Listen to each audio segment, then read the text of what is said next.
வல்லரசு தமிழ் படம் பார்த்துருக்கிறீங்களா? நல்லா இருக்கா?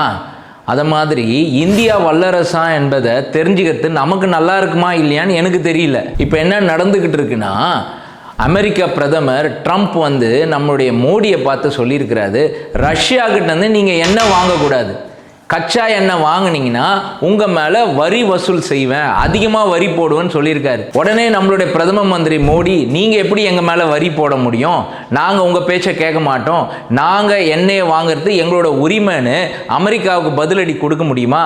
கொடுக்க முடியாது. ஏன்னா அமெரிக்கா தான் வல்லரசு, இந்தியா வல்லரசா என்பது இன்னும் கேள்விக்குறி தான். இந்தியா வல்லரசு ஆகணும்னா 4 விஷயம் நம்ம தெரிஞ்சுக்கணும். நம்மளுடைய நாட்டில் முதலாவது நியூட்ரிஷனல் வேல்யூ, அதாவது ஊட்டச்சத்தை அதிகமாக ஏற்றி ஜனங்களை ஆரோக்கியம் உள்ளவங்களா முதல் மாற்றணும்.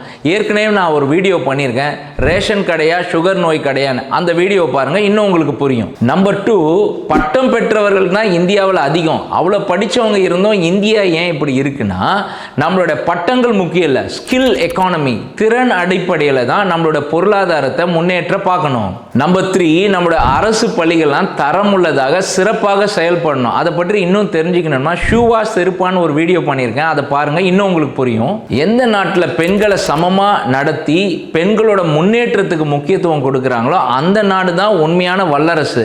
இதை நம்ம புரிஞ்சுக்கணும்.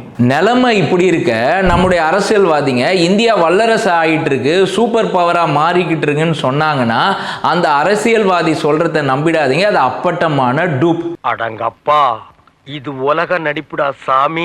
இதை பற்றி என்ன நினைக்கிறீங்கன்னு கமெண்ட்ல போடுங்க.